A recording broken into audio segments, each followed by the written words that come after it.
Welcome to the Lord of the Rings Lorecast, the show that explores the background of Tolkien's amazing world from the very beginning.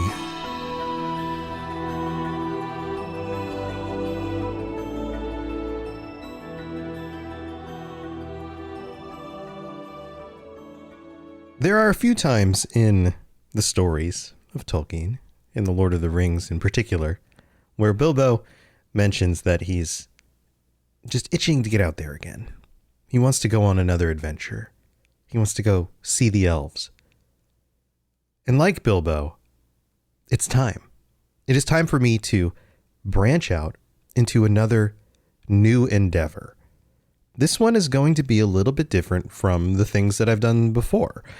We're not covering the Silmarillion and all the mysteries and confusing bits and explaining all that stuff like we did initially. And we're not diving into more of the unfinished tales. There are more, and maybe we'll come back to those again in the future.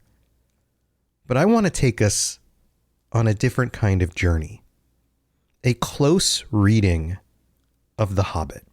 And I don't fully know what that will look like yet, because I haven't done it yet. I feel much like before I started this podcast and started digging into the Silmarillion with all of you. A little bit of anticipation, a little bit of excitement, but then also a little bit of nervousness. I don't really know how this will go. Now, clearly, this is not going to be a reading of The Hobbit, because that's what they pay actual voice actors to do. And there are much better versions than what you would get from me. Plus, I'd probably get sued. So I'm not going to do that. But what we will do is plan out each piece, and then I will go through and dig into the text at a very, very close level, pulling out all the nuance and all the good little bits. So this should be a lot of fun. It should be the sort of thing where you can read along with me, and as we go along, I'll point out all the sites, like a tour guide, taking you through the book. Now, just to be clear, I don't fully know exactly how far I will get with each episode. Who knows how long it will take to get through each chapter. But in general, I think the plan should be, hey, I'm going to start on this chapter next week. Go ahead and read the chapter. And then if it takes me 2 or 3 or 10 episodes to get through the chapter, then at least you've already read the chapter and you know what I'm referring to. So I think that's going to be the plan for now. But in order to get started, we have to talk about the work and the writing of the work before we actually get into the text. I've referenced The Hobbit a lot on this show and the other books that are more popular, The Lord of the Rings. And yes, we all have a basic understanding, I think, of the way this came to be. But just like I do with everything else, let's get into the details. Let's find out what we can know about the writing of The Hobbit and the book in general before we get into the even finer details of the text. Come along with me. I think this will be fun.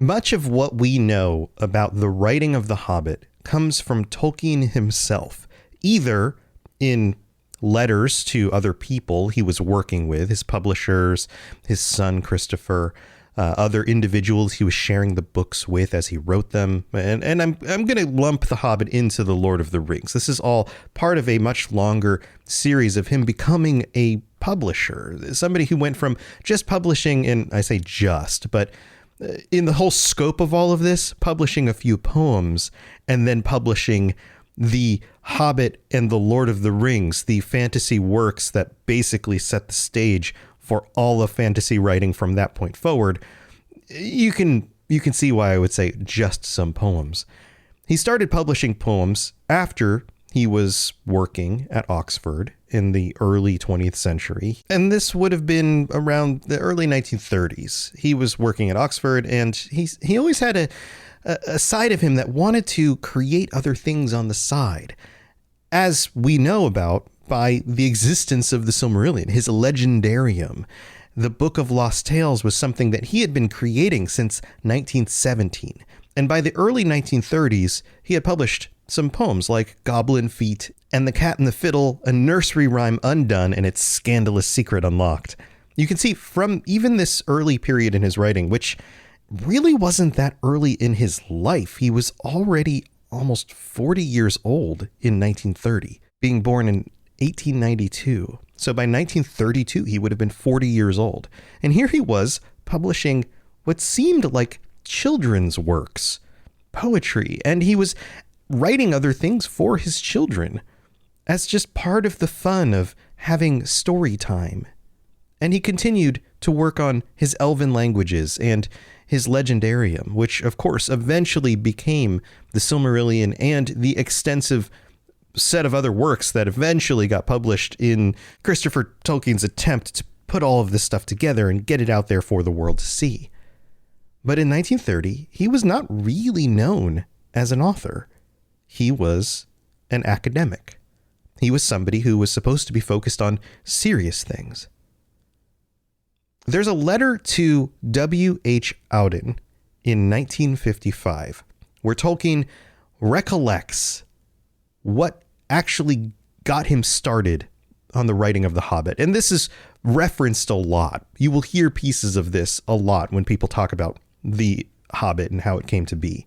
Auden was a poet, somebody who was known for their poetry. And Tolkien often wrote to other contemporary writers and other people that he was familiar with and continued correspondence by letter with a lot of individuals.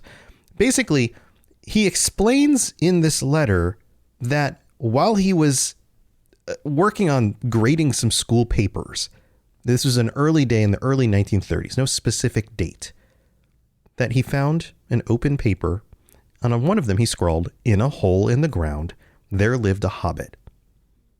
And this quickly became something, because we know that by late 1932, he had finished the story, and he had already shared it with his friend C.S. Lewis. We've talked about C.S. Lewis and Tolkien before, their friendship and a little bit of competition between them as both being authors, and Tolkien and Lewis would debate philosophy and religion a lot and discuss all the things of their modern world at the time. And of course, Tolkien eventually led Lewis to Christianity. So they were close friends. And outside of Lewis and maybe a few other people, we know that Tolkien shared this story with his children. And that's another one of those pieces of this mythology, this idea that it was written specifically as a children's tale. It has a certain tone to it, like it might have been written as a children's tale, because it feels like a fairy tale. There is a narrator who sounds like a uncle telling you a story, talking to you like you're a child. And eventually, later on, Tolkien came to regret that decision. Later on, when he decided to go back and revise The Hobbit after the publishing of The Lord of the Rings in order to bring the two more in line with each other. And this happened multiple times. One of the things he wanted to do was to get rid of the narrator voice in The Hobbit, which doesn't exist in The Lord of the Rings. But his attempts to do this were thwarted by the general opinion of the people that he shared it with. They said, this is no longer The Hobbit. And so he restrained himself from doing certain changes to the book that he initially had wanted to do. But I'm getting ahead of myself because the book hasn't even been published yet. It's the early 1930s, and it's clearly written. It's almost as if it was a work that just kind of sat around for a number of years. By between around 1932 and 1936, we don't really know much about it. It's as if he put it on a shelf, he read it with his kids, and then he kind of kept it on the shelf. At least that's my headcanon, because we don't hear anything until 1936, when Elaine Griffiths, who was one of his students, for some reason had a copy of the book. And she was seemingly friends with Susan Dognall, who was visiting her and worked for George Allen and Unwin, the publishing company. And she either lent her the book or she suggested she borrow it from Tolkien. The details here are a little bit fuzzy, depending on the version of the story you hear. As with so many things, people misremember things, right? But the most important piece here is that Dagnall was impressed by the book. And then she showed it to Stanley Unwin, one of the owners of the company, who then took it to his 10-year-old son, Rayner, and had him read it. And Rayner's review came in with favorable comments. And this settled it. Allen and Unwin would publish The Hobbit as a children's fairy tale. Something that I don't think Tolkien ever really considered. It's as if, kind of like The Ring, the book itself willed itself into a different situation where it would become more powerful.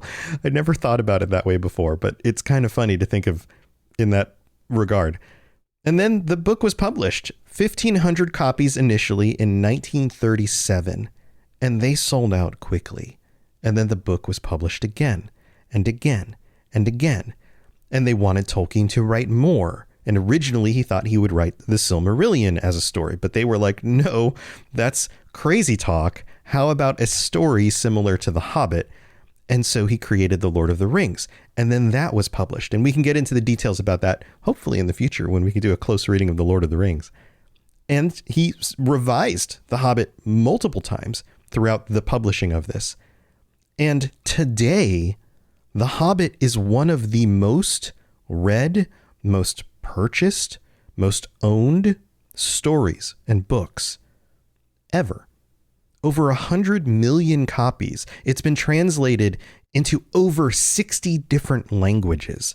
This is one of the most important books of the 20th century, and maybe of ever.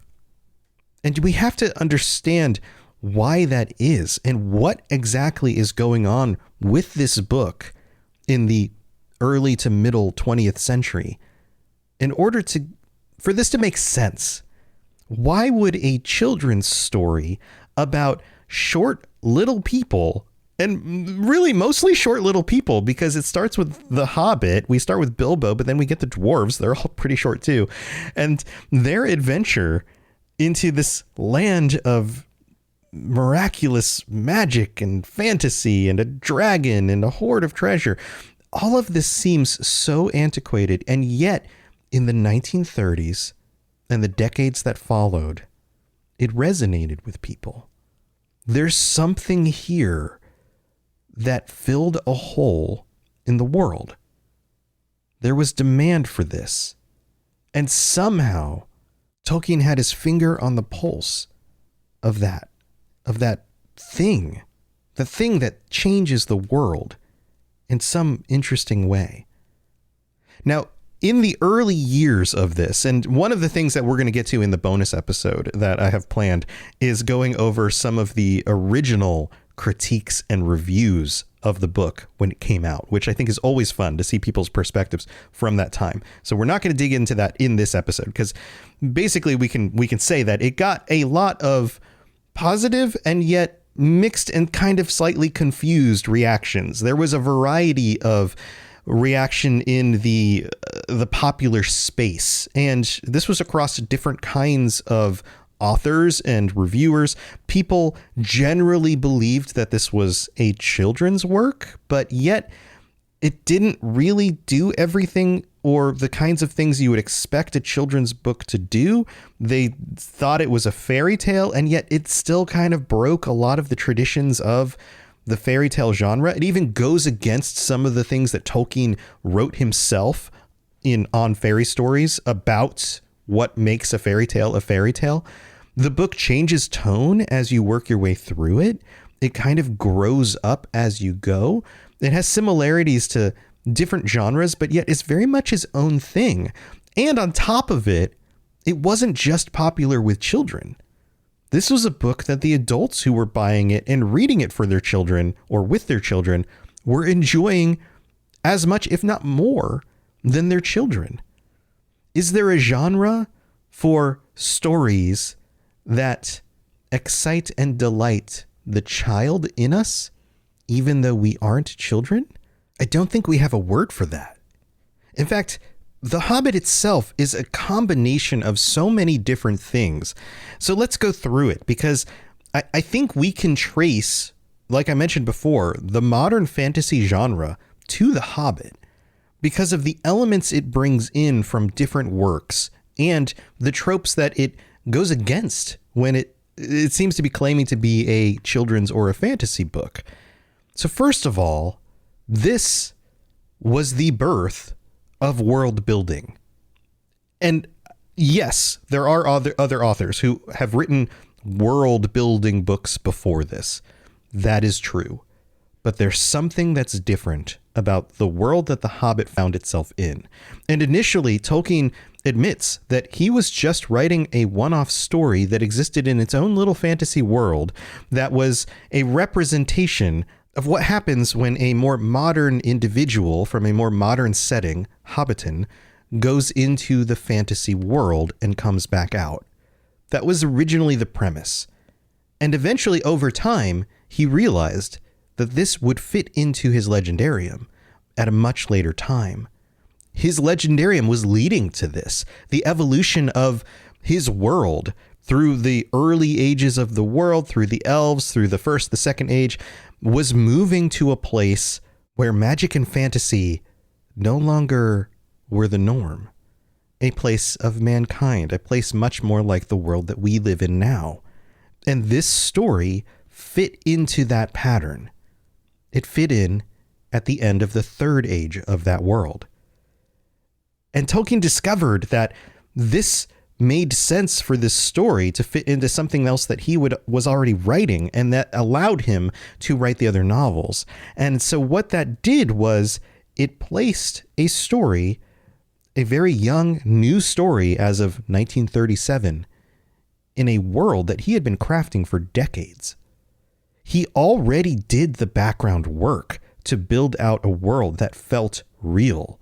And he was the only one, well, not the only one. His children knew about it too. But he was the only one buying these books off the shelves that actually understood the references that he was making to the gnomes in the original work, which eventually became the elves of the West, the Noldor. And he updated that stuff as it went on. This book created a sense of a place in the same way that happens when you read something like Beowulf, when the characters in those stories refer to things that are familiar to those characters and the contemporary readers of that story at the time, but would appear foreign to us in our modern world. So world building has become a staple of the fantasy genre. It's hard to pick up a fantasy novel today, something that's been written since The Hobbit, and expect that there isn't some sort of crafted and understood backstory to the setting itself. But that's not the only thing that Tolkien merged into this creation that made it something brand new that the world had never seen before. But we'll have to get to those other bits after we thank our patrons, so don't go anywhere.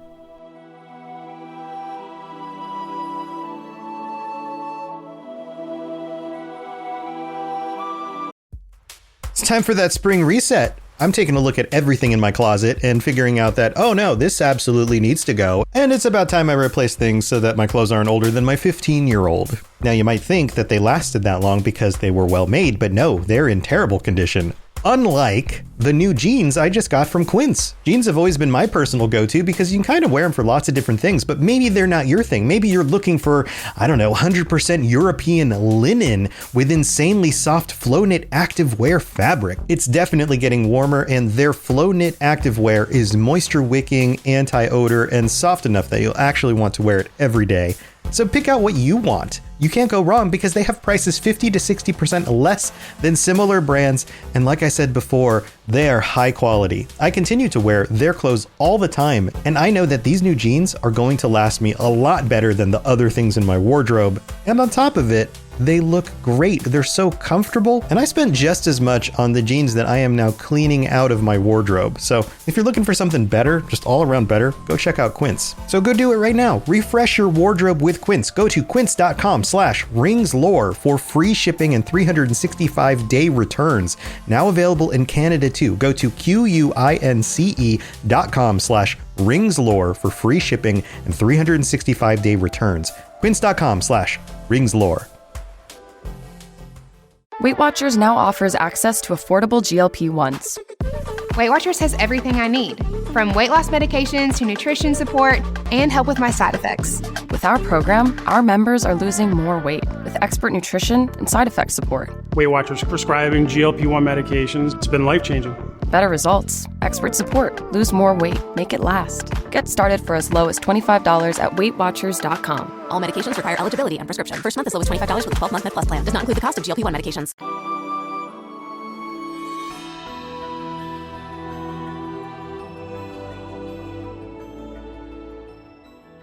All right, here we are in the middle of the show, and I have to thank you all so much for supporting this and keeping it going and getting to the point where we can talk about The Hobbit. I'm so excited. And welcome to our newest patrons, Hassel the Hoff, Hudson G, Josh W, and Austin D. Welcome to the Patreon. I'm so glad that you are here. I hope all of you who are supporting me on the Patreon are enjoying what you are getting. I am in the process of revising the shirts, and this is a thing, I'll just go into it real quick here a little bit. This is a thing that happens with Patreon because basically you can set up a period of time where you can deliver merch, I guess it's all merch, to the people who support the show. And when you get to the bottom of that list, like let's say we set up 4 shirts every 3 months over a year, it kind of runs out and you're not able to add more shirts to the back end of that list. There's a limit. And so you have to turn that off and then turn on a new subscription in order to get new merch. And so I've been letting it go a little bit extra long so that people who have signed up throughout the year can get some of those shirts before they disappear and then the new shirts come out. It's not the most ideal situation, but I definitely want to get new merch out there, especially for those of you who have been around since the beginning. So that is in the works. We're working on it. I'm hoping to have new shirts and stickers up by, say, the Rings of Power. Let's say the Rings of Power comes out and some new shirts and designs, maybe including the Hobbit, maybe including the Rings of Power kind of stuff. We'll see. I'm working on some designs. We'll get those up soon. But just wanted to let you all know. Also, I have to shout out all of our VIP patrons. And before we get into that, if you are interested in helping to support this show, head over to patreon.com/LOTR, Lord of the Rings, Lorecast, and check out all the different stuff you can get. But let's go through it. Let's see how fast I can do this. AK Music Lover, Apollo, Aragorn III, Alte Morton, Austin C, Azrazel, Barney D, Bo, Black Squirrel, Brandy D, Cutter Metalworks, Daniel Nightweaver, David S, David M, Divine Madman, Fulcrum, Gimli Break, Gemma D, Jesse P, Jezer, Katie S, Capenna, Lori B, Mason Weathertop, Michael M, Nick K, Nostrils of Sauron, Richard J, Rivqua, Rosie Rose, Sam B, Seju, TJT, and Tour Son of Hoor. Thank you so much for your support. You are all such wonderful people, and everybody who has supported the show in the past in whatever ways you've done it. Thank you so very much. Also, have to read out some new reviews that came in. This one is from Lisa Loves Chocolate. That's really cool. I love chocolate as well. You're from Australia. I'm not from Australia. Also, fun side note, my wife doesn't like chocolate. I think it's a genetic thing. Anyway, Lisa writes, great perspective. I love listening each week to this podcast. I've struggled to read and make sense of the Silmarillion, and the whole thing is much easier to understand after listening to this podcast. So worth every minute I've listened to. Well, thank you so much, Lisa. Also, we have another one from AK Musician. I have a feeling you are one of our patrons, AK Musician, who writes, starting over, I decided to start from the beginning again. Perfect for a 16-hour flight. Wow, that's a long flight. It's also fun to see the old-timer patrons. 5 stars for first time around, 5 stars for now, and 5 stars for the second time around. That's 15 stars. Best podcast to come out of this age of the earth. I know you had no plan to continue on for many years, so thank you, Tom. You're very welcome. Thank you for being here and supporting it and making this a thing that wasn't just a quick little project about the Silmarillion. I'm so glad to be continuing to do this. So thank you all for your support. And as usual, if you want to get your words on the show, leave a 5-star review on Apple Podcasts. I'll read those out. You can also rate the show 5 stars on Spotify. That helps a ton.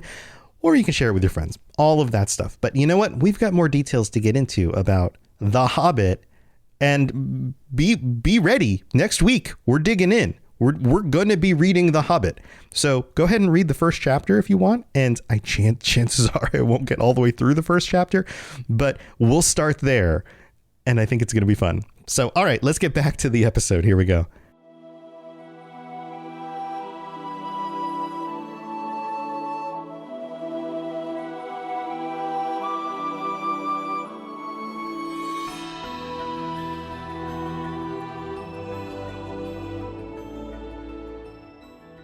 All right, so let's get back to it. What other things did The Hobbit do that nobody else was really doing? Well, not nobody else, but most other authors were not doing, and contributed to the development of modern fantasy? Well, let's talk about the hero's journey. Joseph Campbell writes about this. There, you can go into detail about all the steps in the hero's journey. You can look this up online.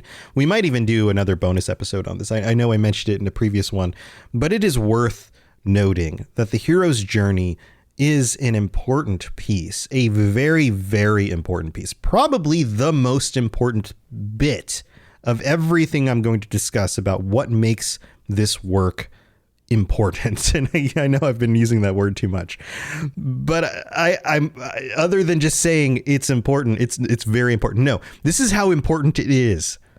Every single action movie that you have seen in your lifetime most likely has the hero's journey in it in some way, some version of the hero's journey.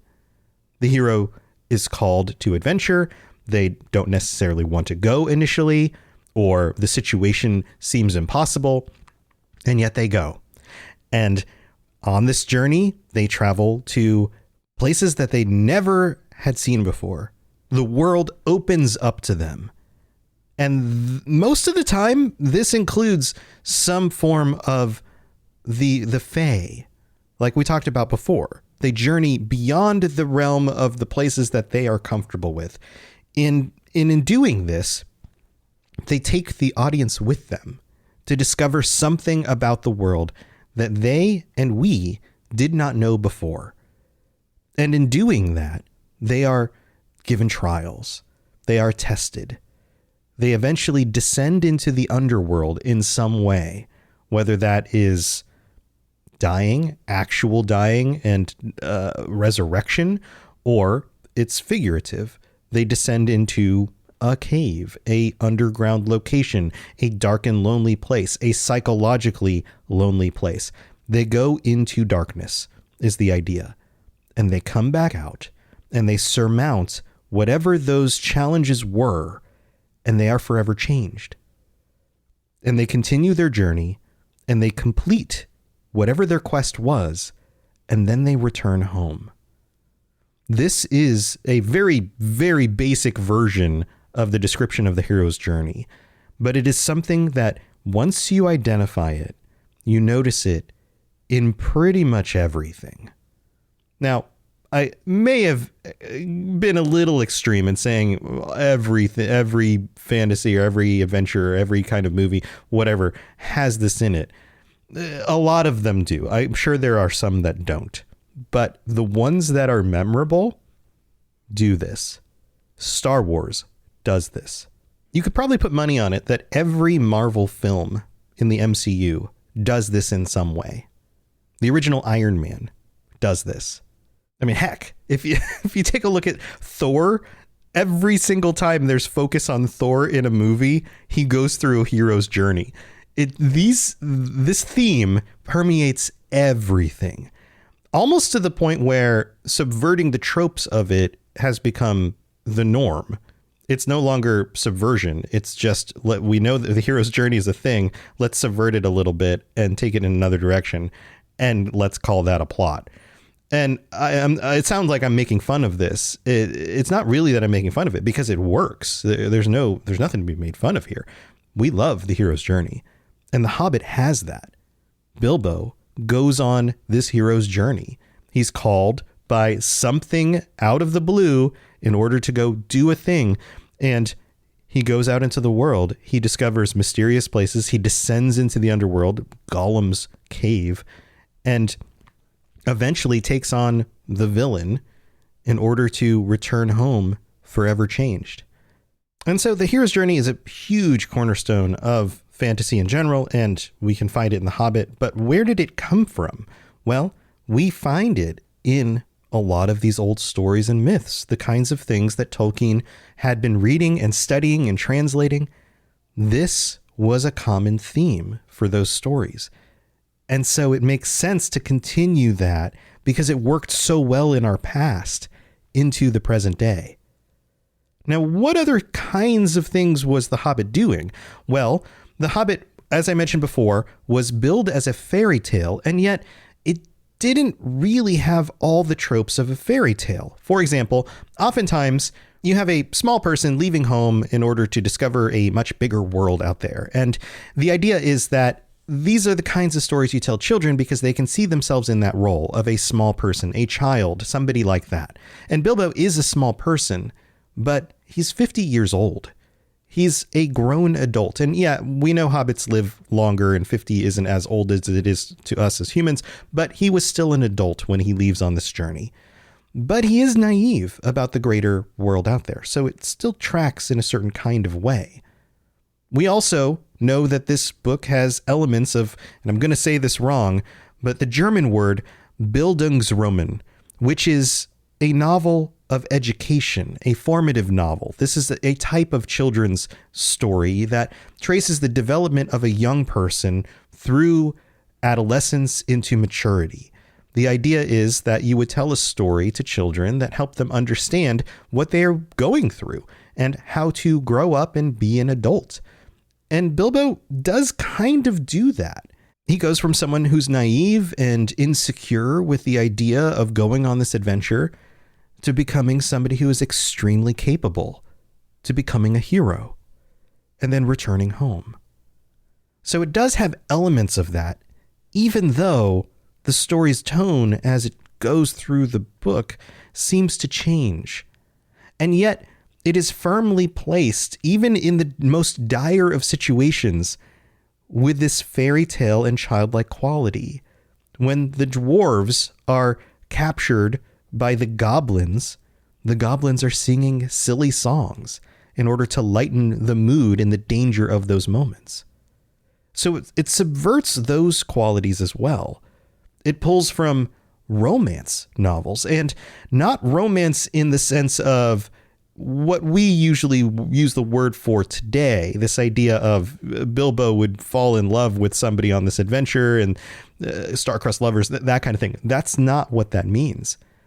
It's pulling from the themes of the Romance period, this idea of a chivalric age where knights do daring things in order to save people, where good and bad seem to have clear definitions, and yet it subverts those things. Bilbo, on his own at the beginning, is not a moral character. He's morally gray. He's not a good guy looking for something good to do. He just wants to stay home and be left alone. He's thrown into a greater world. And we do know that there are some characters that appear to be more white or black. Gandalf seems to be a very good guy. He wants to take care of something very dangerous and help the world. Smaug is a dragon. He just wants to hoard his gold and he will burn down anybody who stops him. But when you look at the story for more than just a moment, you realize that most of the other characters are gray. The dwarves are looking to reinstate their homeland. They're looking out for their own self-interest as well.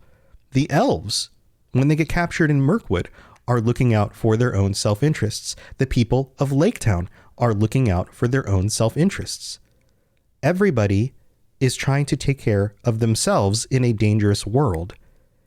And the world out there is going to get them if they're not careful. Bjorn can turn himself into a bear, and yet he's very cautious with the party. And they are very cautious with him. This isn't a world of black and white. They're not going from these are the good lands and these are the bad guys and invading the bad guys' territory. The world itself is very, very gray and very neutral and doesn't care so much about you as it does making sure that it itself can survive. And that is a complex thing for a children's story. Many children's stories have a hero and a villain. They have this fairy tale outlook of things. Like, take something like Jack and the Beanstalk. Jack is the unwitting explorer, somebody who's just going about his daily deeds, and the beanstalk pops up and he travels up the beanstalk, trying to take care of himself and his family, and he finds that, oh, there's a terrible giant up here doing bad things. Clearly, that's the bad guy. The world is fairly black and white. But in The Hobbit, it's mostly gray. And there's one more element before we get to the end of this episode that you should be aware of. This story contains elements that I'm pretty sure are influenced very highly by Tolkien's experience in warfare. And this is even more true in The Lord of the Rings. But this happens in The Hobbit as well. There's something about the way that he's handling these moral decisions, these moral dilemmas, the development of these characters, these dangerous situations, the way the Battle of Five Armies plays out. If he had not had his experiences in World War I, we wouldn't have gotten The Hobbit as it is written today, or The Lord of the Rings. And in a world where men come back from war and they aren't understood, they deal with psychological and emotional trauma for the rest of their lives in a place where other people don't understand what that was like.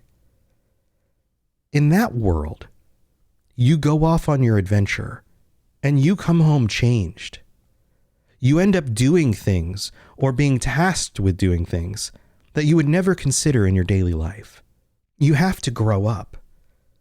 And imagine this book is originally released in 1937, the beginning of World War II, the end of the Great Depression. And by the 1960s, it has sold more copies than most other books that were published in that day. There's something going on with not just the children that were reading this story, but the adults as well, and maybe the parents and the grandparents. They were finding something in Tolkien's writing that they could identify with. This book is not loved just by mothers and their children. This book is loved by grown men. People who may, in public places, never have admitted to reading a children's story themselves. I would posit that many of them found in The Hobbit and The Lord of the Rings a type of solace. An author who understood their journey. Somebody who understood what it meant to go do something great with terrible costs and to come back changed. So keep all of this in mind as we dig into The Hobbit. I'm excited. Next week, we're going to crack the book open. We're going to get as far as I can get in an episode, and we're going to take a real close dive at the text, and I'm going to point out everything that I can find in there. And as we go through this, if you have other insights, other things you want to share with me about the sections we go over, please feel free to either comment on the Discord or on the Patreon for each episode, and I'll definitely read everything. I may even respond to some of those things in future episodes. So you might get your words on the show if you want.